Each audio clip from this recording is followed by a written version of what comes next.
The purpose of this experiment was to demonstrate the processes and stages of learning by learning a novel skill, which in this case is the board game operation.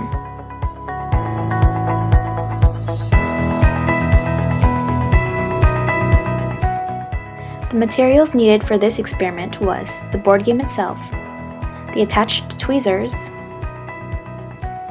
and a device to time ourselves.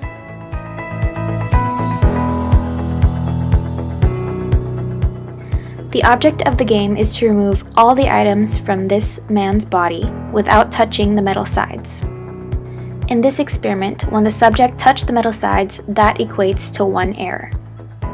There were a total of 3 subjects, and 10 trials were done per day, 5 for a dominant hand and 5 for non-dominant hand. This was done for a total of 2 days, with a total of 20 trials.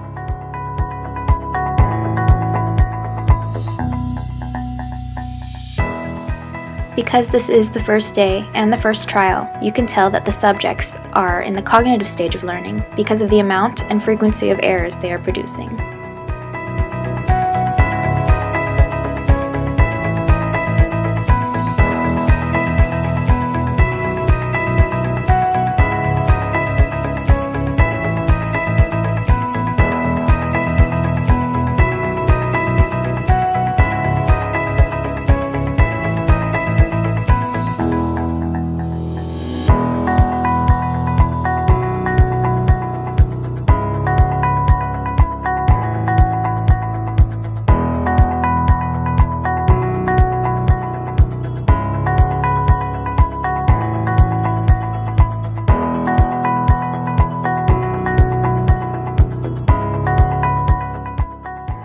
Although we have found that as the trials went on, each subject improved in performance, completed the game in less time, and less errors.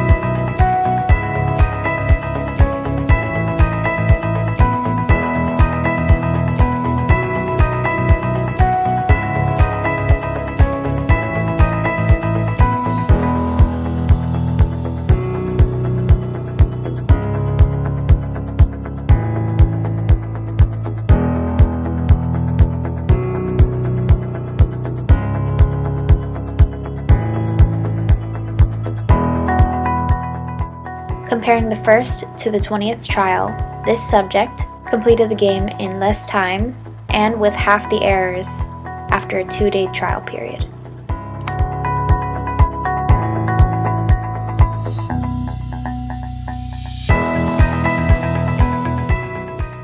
After averaging the data from all 3 subjects, this graph shows the average time for each trial on each hand. This is for day 1 compared to day 2. You can clearly see that the average time drastically decreased as the days went on, and the average time in which each subject completed the game decreased as well.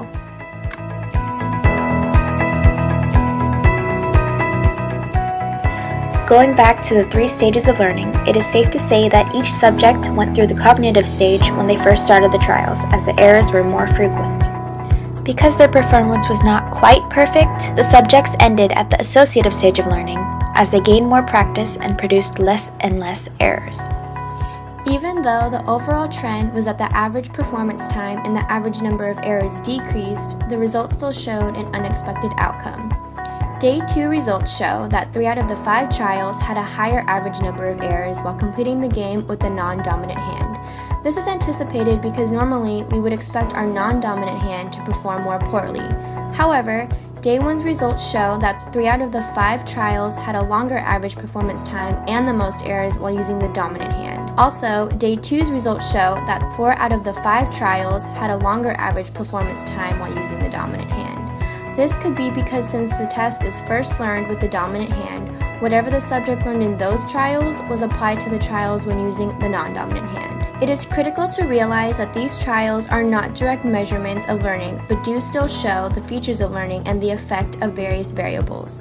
In this case, the various variables were the use of the dominant and non-dominant hand and how it affects a person's performance over time.